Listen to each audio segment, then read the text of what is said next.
3 months ago, I learned of my uncle's passing. We weren't particularly close, but he left me one of his houses in the will. I was touched, but I just wanted to sell it off. I am a fairly new father of twin girls and don't need another thing to manage right now. To speed up the process, I decided to travel across the country to live in the house until a sale was assured. My job just requires a laptop and phone. So I was approved to work remotely for the time being. Unfortunately, my wife had to stay at her job, so I had to come alone. At first, I treated it as a mini vacation. I had hoped it would only last a week, but the process was more involved than I thought. I had a realtor take care of most things, but after a month, I'm still here. I noticed things going wrong right away. Stuff was never where I last placed it. I'd see shadows out of the corner of my eye. I've lost track of time constantly. I thought it was caused by stress, loneliness, except for the few times the realtor came by with prospective buyers. The house was the quietest place I had ever been. Before I completely lost my mind, the neighbor came by with a dog. She was an elderly woman who explained that she had been dog sitting while my uncle was in the hospital. Now that I was here, she thought I should take Buster, the golden retriever. I thought the neighbor might have been forgetful because she seemed to think my uncle had just passed last week. Either way, I fell in love with Buster, and his presence was exactly what I needed. I even thought it would be a tremendous present to bring home to my girls. I just hoped my wife would feel the same way. However, even the dog could tell something was wrong with the house. Buster accepted his new living arrangements pretty quickly, but would never willingly go upstairs. This was all right with me at the time. I thought it would make it easier to keep track of him. Then Buster disappeared. Literally, 1 second later, he was standing right behind me as I was opening the treat jar to give him a snack. My eyes left him for just a moment to put the jar back, and then he was gone. I ran through the whole house, calling his name. The kitchen was connected to the living room, and on the other end of that was the master bedroom and study. The other end of the kitchen led to a dining room, which was connected to the entrance hall that also led into the living room and stairs to the second floor. After walking upstairs, you had a choice of going right or left along a balcony that overlooked the living room on one side and the entrance on the other. Going left led immediately to a guest room and game room. Going right led to 2 more guest rooms and a bathroom at the end of the hall. I looked in every room and had to accept that somehow the dog made it outside, even though there was no doggy door and every door and window had been closed and locked. So I searched the surrounding neighborhood for another hour before giving up. I was thinking about making flyers when I opened the front door and heard Buster scrambling towards me from the kitchen. I was ecstatic, of course, but I just couldn't wrap my head around how I could have missed him. I let Buster sleep in bed with me that night. In hindsight, it was a huge mistake, but it made me feel better at the time. Things picked up at work though, and I soon forgot about all the strangeness surrounding this house. Clients called me constantly, but we were getting a lot done, and I landed multiple large contracts in a row. I was working around the clock, but I knew I'd be due a promotion once I returned to the home office. Several times, I'd get lost in a phone call or spreadsheet and suddenly find that it was nighttime. I'd be so absorbed with work that I would block out Buster whining for food or to go outside. I started to set alarms to keep track, but I had too many important clients to slow down. I was on top of the world, but my health was starting to suffer. I'd forget to eat and even sleep sometimes. There was always something else to do or someone to talk to. I even got better at taking care of Buster. Better than I was taking care of myself, at least. Then my good mood ended with a bang. Literally. Buster was whining behind me as I finished another spreadsheet. Then we both heard a door slam upstairs. For the first time since I brought him inside, Buster ran upstairs by himself. I almost called the cops, but I felt silly with the phone in my hand. I started to doubt that I had heard anything at all. And if there were an intruder, surely Buster would have been making more noise. So I mustered all the courage I could manage and crept upstairs with a frying pan as my weapon. It was dark upstairs, but enough moonlight was coming in from the downstairs windows for me to make out Buster standing in front of the bathroom. I had purposely closed every door when I last came through here, looking for the lost dog, but this door was now wide open. I flipped on the hallway light, but nothing happened. With no better ideas, I raised my frying pan high and walked slowly to the bathroom. There was no window in here, so it was pure darkness inside. I was terrified. Bizarrely, Buster just looked frozen.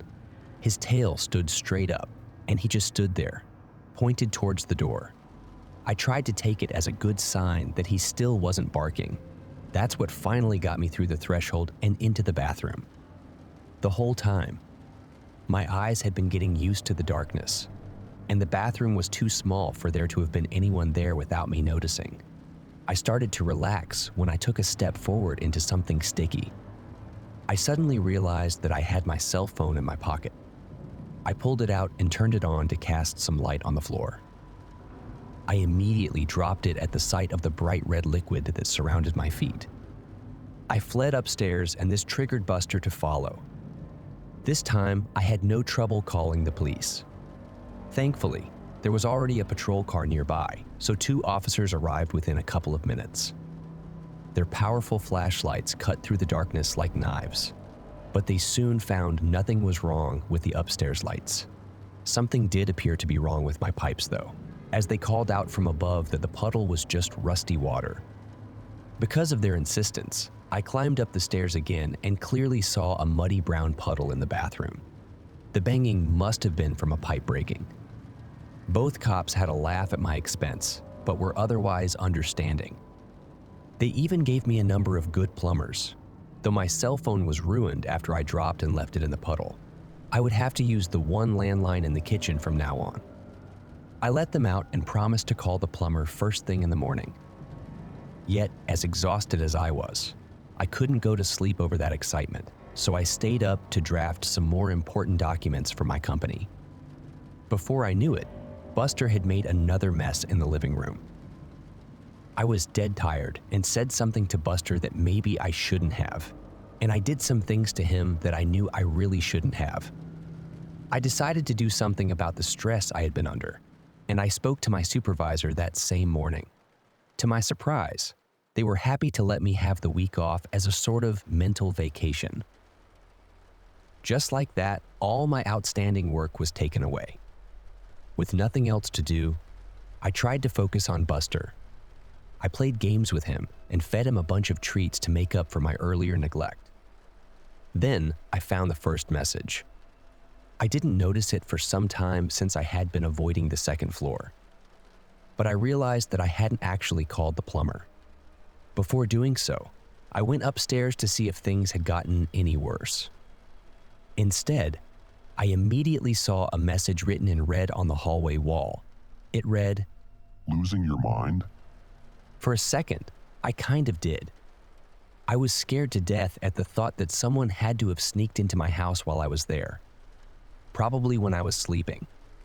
I won't bear repeating everything I said or did right after. Let's just say I hadn't become any braver since the banging. Eventually, I unlocked my bedroom door and made my way to the kitchen, with Buster leading the way. I called the police again. Those same 2 officers were able to show up. And then, slowly, we cleared every inch of the house. Yet, we found no one. Everything was locked. There was no sign of forced entry.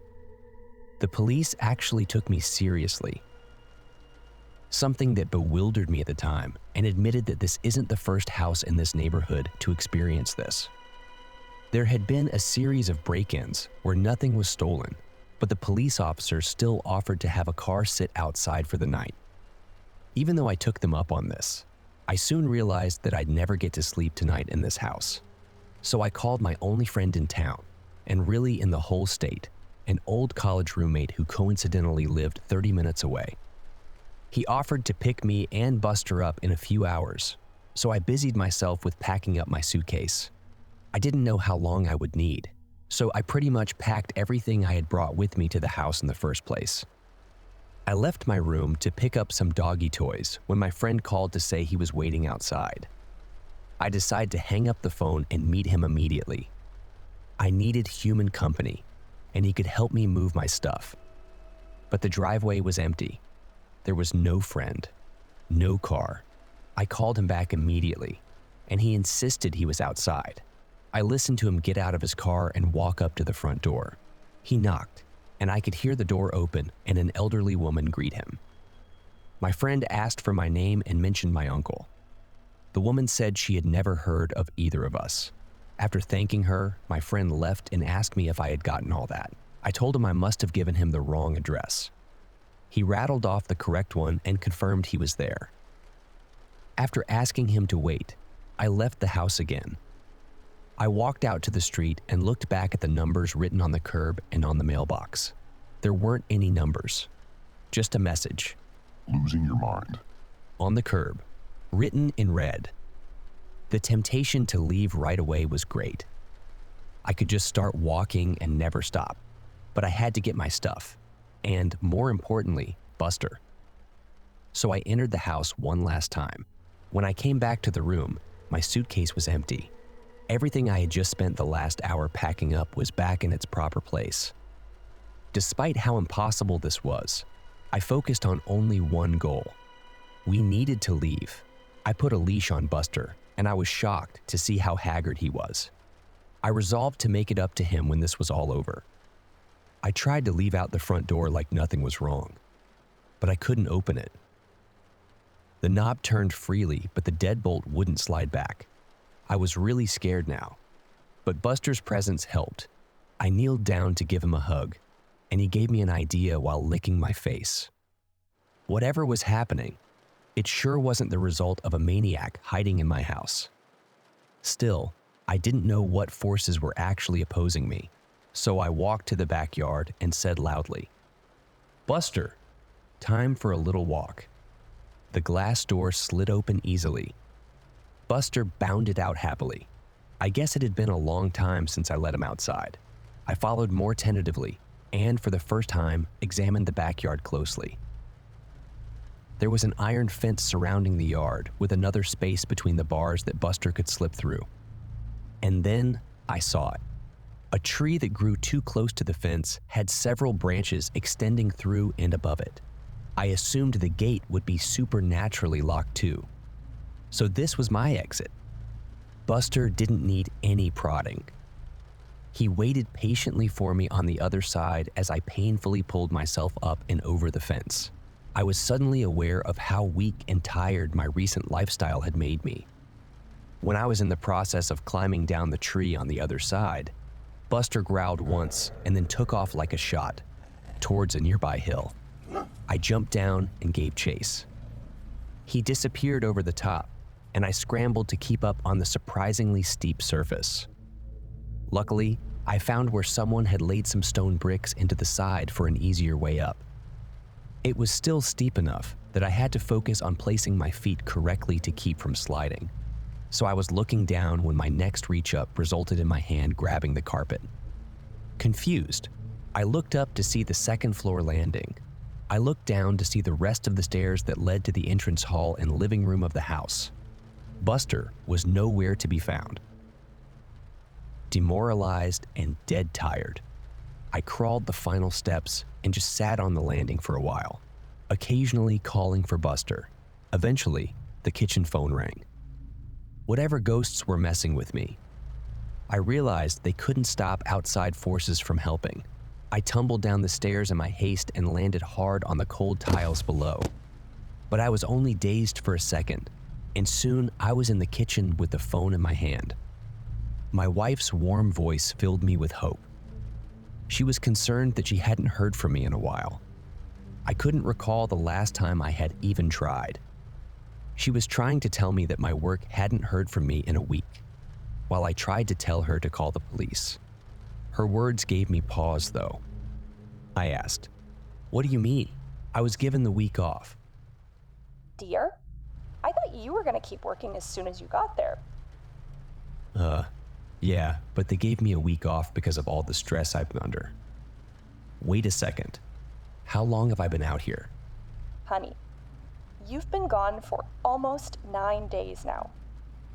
My stomach sank, but I didn't hesitate to say, "Listen, you need to call the cops. Something is wrong. I think I'm having a medical emergency." I had just been trying to come up with an excuse to limit the number of follow-up questions. But I ended up realizing that this was actually the most likely explanation. Maybe I was just suffering from a gas leak or brain tumor. Ironically, either of those options seemed preferable to living in a haunted house. My wife asked, Baby, what's wrong? Are you all right? I thought I saw a shadow move out of the corner of my eye as I answered, "Yes, I'm okay. But no, I need help. There's something wrong with this house." You weren't making any sense. "Just listen to me. Call the police and tell him my uncle's name. Tell them to come to this house and an ambulance might be needed. Please help me. Please help me. Pretty please," with a cherry on top. I stared at the phone in my hand as my wife's voice continued to come out of it. It sounded like her, but in a mocking tone I've never actually heard from her before. She said, Does your tummy hurt? When's the last time you ate?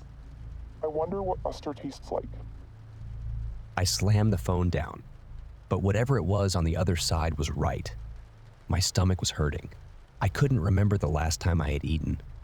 On cue, I heard Buster whining from upstairs. Only after I started running towards the stairs did I notice just how bruised and sore my legs were from my spill down those steps. I pushed through the pain and climbed the stairs yet again. Buster was back in front of the bathroom, lying on his side and looking thinner than I had ever seen him. Losing your mind.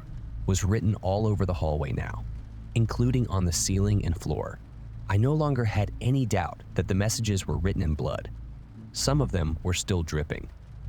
I walked over and picked up Buster while a bang started at my front door. I would have jumped if Buster hadn't been weighing me down. I heard the front door open, and whoever it was identified themselves as the police. I even recognized the voice as belonging to one of the officers who had visited previously. Why can't I remember his name? After calling out that I was upstairs, I turned with Buster and found the hallway stretched before me. Many times its original length. Despite how thin he looked, Buster felt heavier than ever. I knew this was all just some sort of trick to not get me in touch with the police officer. I thought I must have really been talking to my wife. She had to have come through with calling the police, and the ghosts just distorted the end of the call. So I started my trek back to the stairs and shuffled my feet as fast as I could, yelling all the way. But then a voice answered the police officer, a woman's voice, my wife's voice. I could hear her say, "I'm sorry. My husband wasn't feeling well. He's resting in the bedroom. Can I help you?" I screamed as loud as I could, just to get attention, but it was of no use. I heard the officer say, "I'd like to check up on him, all the same." Sure. Come in. He's right through here." It was right out of a nightmare. I was sweating profusely while every step seemed to get me nowhere. I tried to speed up, but the hallway just stretched further. And then I heard a man's blood-curdling scream from downstairs. Suddenly, the hallway snapped back, and I found myself somehow right at the top of the stairs. My momentum couldn't be stopped. I fell down the stairs and landed hard, on top of Buster. He howled in pain, but at least he was alive. I saw a long, thick trail of blood go around the corner and under my closed bedroom door. There was still a shadow of something under the door.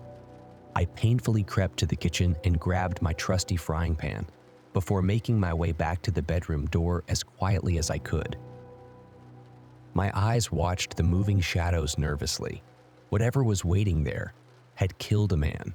That meant it could kill me. But if it could have a physical impact, then surely it had to be susceptible to a physical impact too. So I raised the frying pan and slowly started to turn the handle.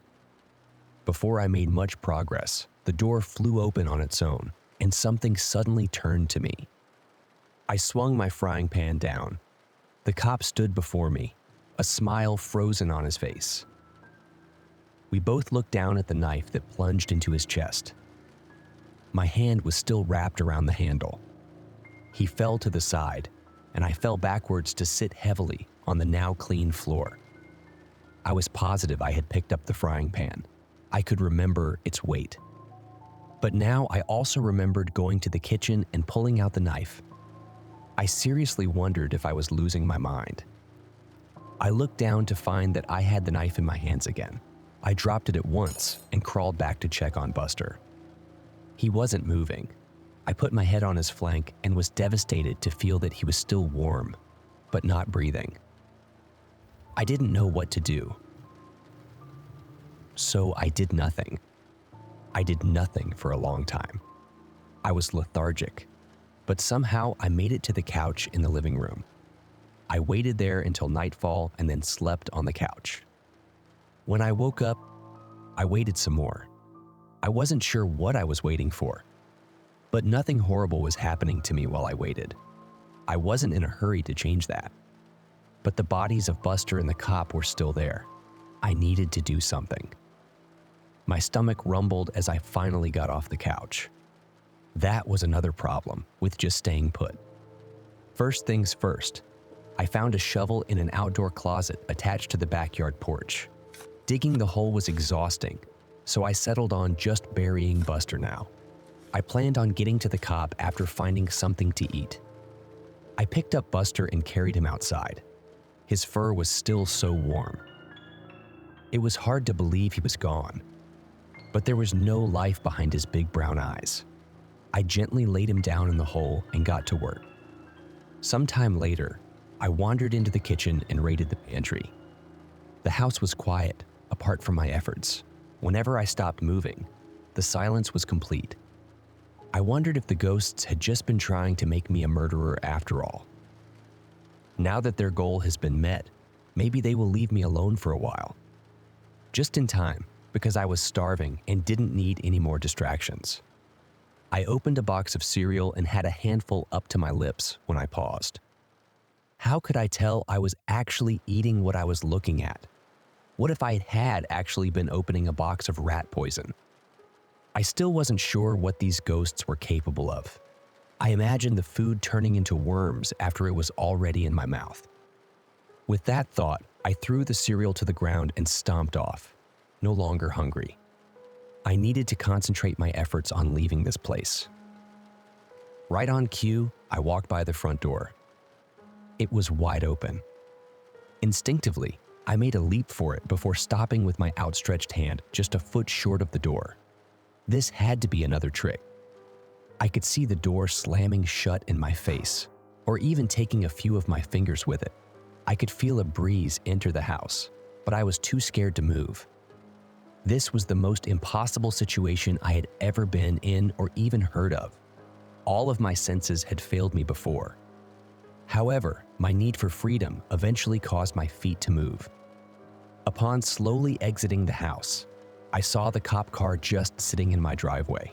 The door was unlocked, and the keys were sitting in the front seat. My mind went wild, trying to explain the situation.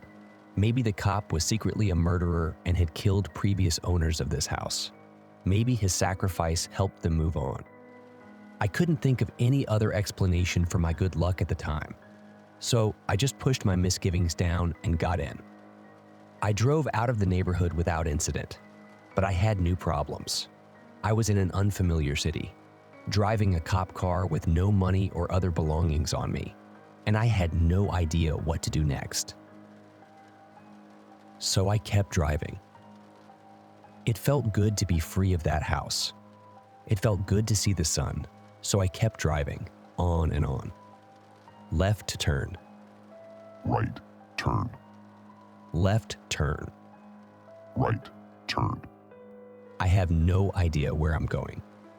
And then I realized I hadn't seen any other cars on the road for some time. Where was everyone? Where was I? The sinking feeling happened again. not only in the pit of my stomach, but also around my whole body. I sunk back into the car seat and then realized I was sitting in an armchair, back in the living room of my uncle's house. My arms were up like I was still holding onto a steering wheel. I started to cry with frustration as I stood up and screamed. How long had I been sitting there with a stupid grin, moving my arms up and down like a madman? I turned around and saw my work laptop on the dining room table. It was on and glowing at me. I walked over to it and saw that something was already written down in this post. It read, Lost your mind. Good, now you won't mind losing the rest. Suddenly, my fist felt weighed down. I raised it to find another kitchen knife in my hand.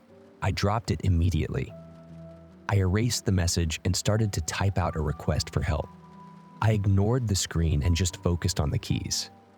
But I kept hitting them wrong, and another message slowly formed.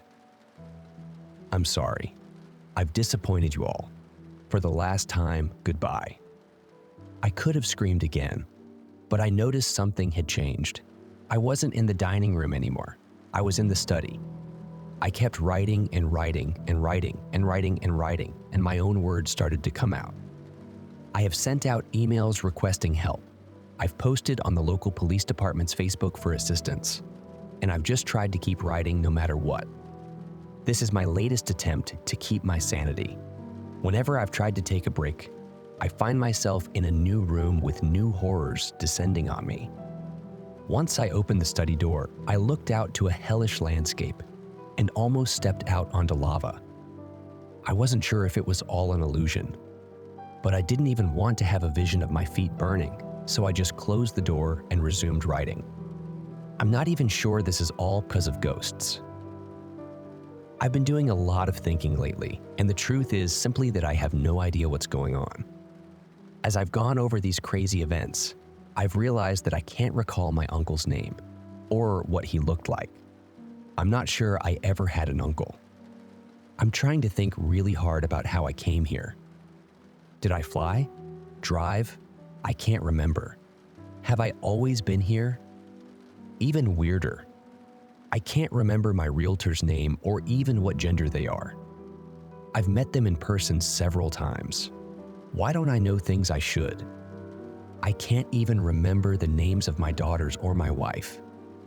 Am I even a person? I know I must be, because here I am writing about the small study. But now that I think about it, I can't remember who my parents are, what they look like, or anything about my childhood. Now, I just remember this house and all the nightmares, waking and otherwise, I've experienced here. I'm feeling a lot like I was back in the police car. I found a way forward, but I really don't know what to do next. This is not a way to live, and I'm getting more and more tired. I'm so hungry, and I'm finding it harder to focus. I keep hearing voices, and they're getting louder. I will know if I stop writing. I won't last long, but I'm running out of things to say. My hands are tired. I'm tired. So tired. Abtefti Jigglnapukustuxes. The quick brown fox jumped over the lazy dogs. Need to keep writing, but I don't know what to say anymore. What's my name? I don't know. I'll die if I stop writing. I'll die if I stop working. Absurkikkelnakperstuvwixans. The quick brown fox gumped over the lazy dogs.